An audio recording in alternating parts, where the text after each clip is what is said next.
So here's a question.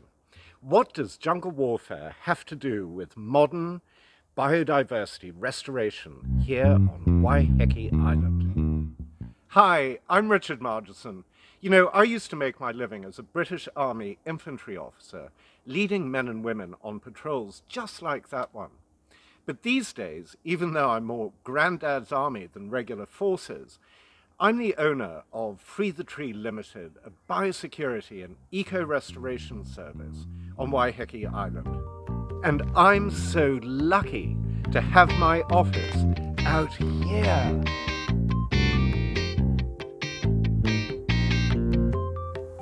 You see, out here the enemy is not human. The threat are the invaders, the plants and animals that threaten our unique and precious native biodiversity. What I love to do is free the tree, because each one of these is a habitat for countless living things, including our incredible native bird life. So call me crazy, but I've taken military systems and military thinking and applied them to conservation practices. Let me show you what it's all about. It's extremely cool. So come with me as we go on a pest plant patrol. So back in the day, we called this an advance to contact. Contact means contact with the enemy. But these days, we're not looking for a downed pilot or someone who's being held hostage. No, we're looking for trees that need rescuing.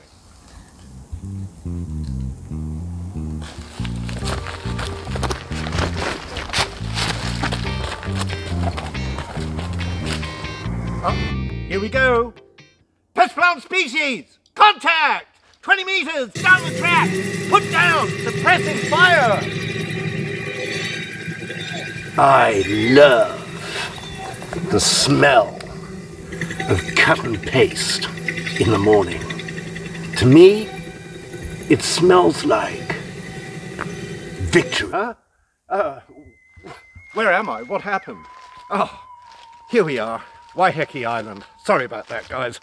Old soldiers, you know. But conservation, though, should be always fun and enjoyable, because it's that kind of intent that really produces great results on the ground. When I first started in conservation, I was with a team that basically blundered into the bush without a clear plan of what to do, and sometimes without the correct equipment.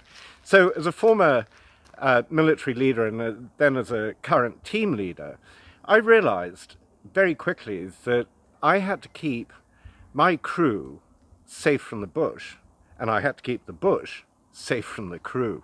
You'll understand that to an upright military man like myself, this state of affairs was a shambolic way of approaching daily work, and it was not acceptable. And that's when I decided to bring in some of these military techniques, methodologies, and principles. Because, you know, every daily task a crew faces, just like soldiers going on patrol or on operations, is quite small in itself, but when you add it up over a year, it becomes work of national importance and security. And you know, if we don't look after places like this for future generations, then we risk losing so much, starting with our physical and psychological well-being and those characteristics in our society. And of course, in this extraordinary year, our borders are literally being breached by an invisible natural virus. And speaking of borders, let me show you a technique, in fact a tactic, drawn straight from the Burma jungle campaigns of 1944, which was used to successfully defeat a foreign invader and has been used by special forces and other jungle warfare troops ever since. And we call it the jungle box. Now, we've moved out of that mature broadleaf forest and into a slightly younger Kanaka forest. And it looks absolutely beautiful with all this greenery. But in fact, that greenery ladies and gentlemen, is climbing asparagus, one of the foreign invaders. Now, this stuff, climbing asparagus, Asparagus spargans, is very definitely an enemy. And you can see through this enormous infestation that's completely taken over this side of the mountain just how dense this plant is. But the really important thing is that underneath it, the forest is, I wouldn't call it sterile, but nothing can grow through this. The soil is still rich. In fact, it's probably got plenty of native seedlings just waiting to germinate, but they can't compete in the race for survival under this suffocating green blanket of climbing asparagus. Now, what I'm going to do is show you how to set up that tactic drawn straight from military knowledge and history called the jungle box. But before we get going, you just need a few pieces of material for this. So the first piece of equipment you need is high-vis tape. This stuff is biodegradable, so if you lose it or forget it in the bush, it's actually going to disappear into nothing. So the second thing you need is a compass. Now, I carry both a hand-bearing compass, but also use the compass on my smartphone. Extremely accurate, as long as you've got power for the phone. So the last piece of equipment I use, which I find absolutely indispensable, is a GPS tracker, in this case on my smartwatch. Now I'm just going to unlock that, press walk, and wait for the GPS signal, which comes from satellites above us, to lock in, and that is now tracking my every movement as well as my physiological condition. Setting up a jungle box basically follows a fairly easy, simple, easy to remember set of principles. Number one, you want to divide your high-vis tape into the dimensions of the actual box on the ground. Now, those dimensions are going to depend on a variety of factors, including the steepness of the terrain, how rough the terrain is, the density of the bush, and the actual job in hand. Today, I'm going to set up a fairly small box, just so that you can really understand how simple yet effective this tactic is.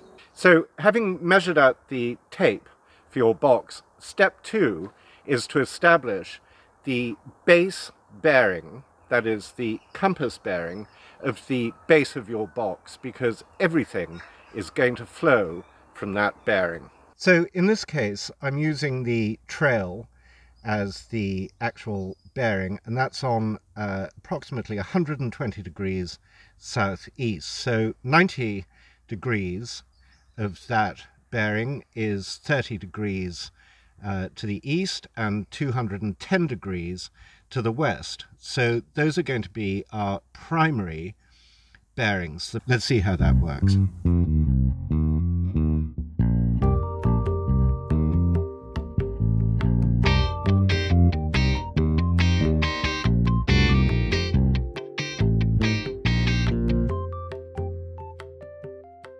Phew, well that was fun. So here's your first mini jungle box. Each tape length is only about 5 to 10 meters long, approximately 5 double paces.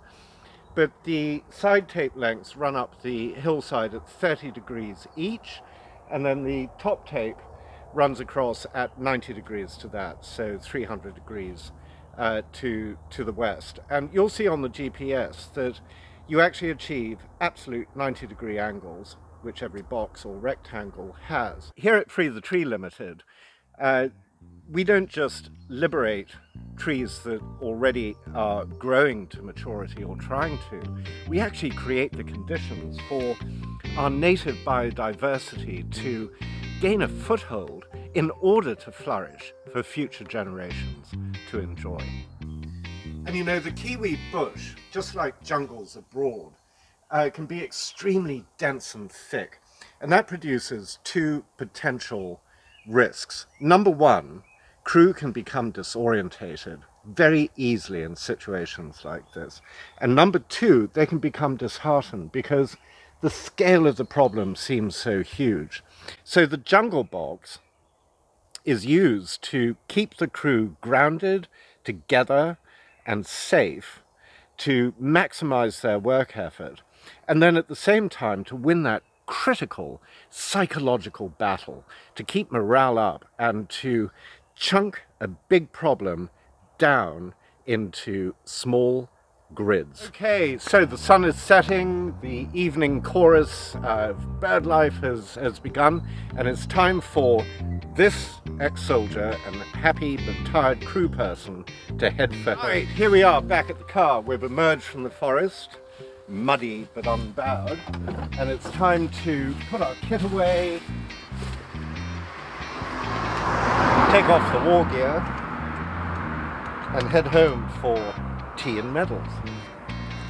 Let's go. Ah, the delights of civilization. A hot cup of tea, a computer, and of course a comfy pair of white fluffy slippers for this battle-hardened wilderness warrior.